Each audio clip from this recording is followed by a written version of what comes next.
நிலையான புகழுக்குரிய தூய்மை மிகு நற்கருணைக்கு எல்லா காலமும் ஆராதனையும் புகழும் ஆட்சியும் உண்டாக கடவது. நிலையான புகழுக்குரிய தூய்மை மிகு நற்கருணைக்கு எல்லா காலமும் ஆராதனையும் புகழும் ஆட்சியும் உண்டாக கடவது. நிலையான புகழுக்குரிய தூய்மை மிகு நற்கருணைக்கு எல்லா காலமும் ஆராதனையும் புகழும் ஆட்சியும் உண்டாக கடவது.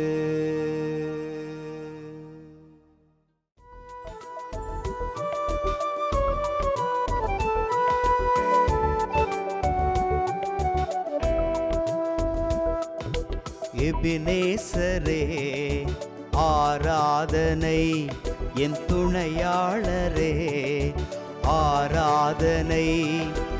எபினேசரே ஆராதனை, என் துணையாளரே ஆராதனை. மறப்பேனோ உமது அன்பை, மறப்பேனோ உமது அன்பை. மண்டியிடுவேன் உன் பாதத்திலே, மண்டியிடுவேன் உன் பாதத்திலே.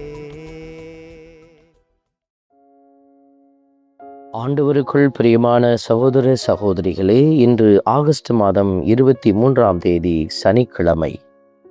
உன்னை காக்கும் பொறுப்பினை உடைய ஒருவனை அவர்தாம் அருளியுள்ளாரே என்கிற வார்த்தைகளை பார்க்கிற பொழுது, உலகத்தில் ஒவ்வொருவருக்கும் உதவி செய்ய கடவுள் ஒருவரை நமக்கு துணையாக அனுப்பி கொண்டே இருப்பார்.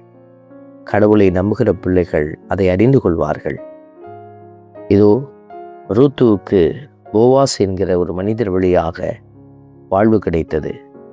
ரூத் வழியாக நகோமிக்கு வாழ்வு கிடைத்தது. நம் வழியாக யாருக்கு வாழ்வு கிடைத்திருக்கிறது?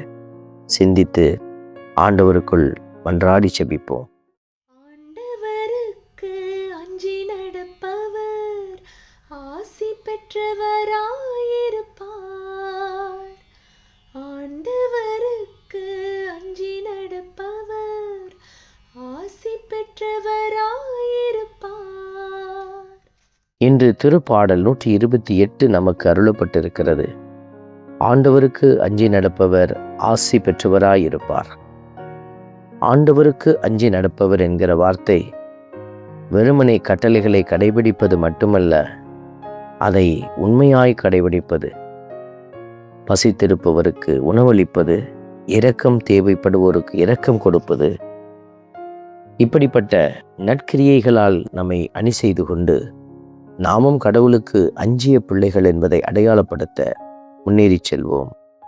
ஆண்டவருக்கு அஞ்சி நடப்பவர் ஆசி பெற்றவராயிருப்பார். ஆண்டவருக்கு அஞ்சி நடப்பவர் ஆசி பெற்றவராயிருப்பார். உமது உழைப்பின் பயனை நீர் உண்பீர், நீர் நட்பேரும் நலமும் பெறுவீர் என்கிற வார்த்தைகள் ஆண்டவருக்கு அஞ்சுவோருக்கு உரிய வார்த்தைகளாக கொடுக்கப்பட்டிருக்கிறது. கடவுளுக்கு அஞ்சுவோர் வாழ்வார்கள், மனிதர்களுக்கு அஞ்சுவோர் மடிந்து போவார்கள். ஆகவே ஆண்டவருக்குள் அச்சம் கொண்ட பிள்ளைகளாய் ஞானத்தோடு பயணிக்க மன்றாடுவோம். ஆண்டவருக்கு அஞ்சி நடப்பவர் ஆசி பெற்றவராயிருப்பார். ஆண்டவருக்கு அஞ்சி நடப்பவர் ஆசி பெற்றவராயிருப்பார். உம் இல்லத்தில் உம் துணைவியார் கனிதரும் திராட்சை கொடி போல் இருப்பார். உண்ணும் இடத்தில் உம் பிள்ளைகள் ஒலிவ கன்றுகளைப் போல் உம்மை சூழ்ந்திருப்பர். ஒரு வீட்டினுடைய தலைவர் கடவுளை புறம்பே தள்ளினால் அவர் குடும்பம் சிதைவுறும். குடும்பத்திலே அவர் எடுக்கிற எல்லா முயற்சிகளும் தோல்வியடையும். அதனால் பிளவும் சமாதானம் இல்லாத நிலைமையும் ஏற்படும். இவைகளெல்லாம் தவிர்க்க ஒரு வீட்டுத் தலைவர், ஒரு வீட்டுத் தலைவி கடவுளுக்கு அஞ்சிய பிள்ளைகளாக இருப்பதுதான் ஞானத்தின் வெளிப்பாடு. இதை உணர்ந்து இறை ஆற்றலோடு மன்றாடி செபிப்போம். ஆண்டவருக்கு அஞ்சி நடப்பவர் ஆசி பெற்றவராயிருப்பார். ஆண்டவருக்கு அஞ்சி நடப்பவர் ஆசி பெற்றவராயிருப்பார். அன்பின் பரமபிதாவே, ஆண்டவருக்கு அஞ்சி நடக்கும் ஆடவர் இத்தகைய ஆசி பெற்றவராயிருப்பார் என்கிற வார்த்தையின்படி நாங்கள் ஆசிராய் விளங்க எங்களை நீர் பெயர் சொல்லி அழைத்திருக்கிறீர்.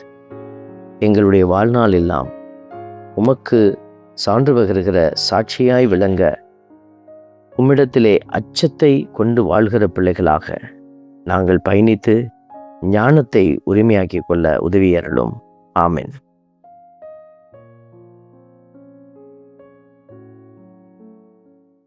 வல்ல இறைவன் தந்தை, மகன், தூய ஆவியார் உங்களையும் உங்கள் குடும்பத்தையும் நிறைவாய் ஆசீர்வதிப்பாராக.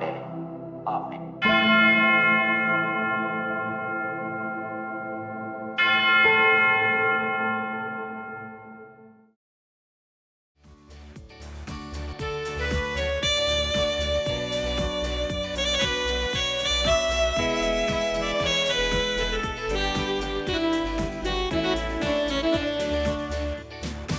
இஸ்ரவேலின் துதிகளுக்குள் என்றும் வாசம் செய்பவரே, உம்மை நம்பி வந்த யாவருக்கும் என்றும் நன்மைகள் செய்பவரே, உம்மை என்றென்றுமே என்றென்றுமே பாடி புகழ்ந்திடுவோம். உம்மை எந்நாளுமே எந்நாளுமே ஆராதனை செய்குவோம். உம்மை என்றென்றுமே என்றென்றுமே பாடி புகழ்ந்திடுவோம். உம்மை எந்நாளுமே எந்நாளுமே ஆராதனை செய்குவோம். ஆராதனை ஆராதனை ஆராதனை உமக்கே.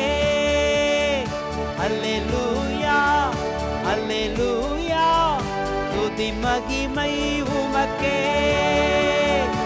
ஆராதனை ஆராதனை ஆராதனை உமக்கே.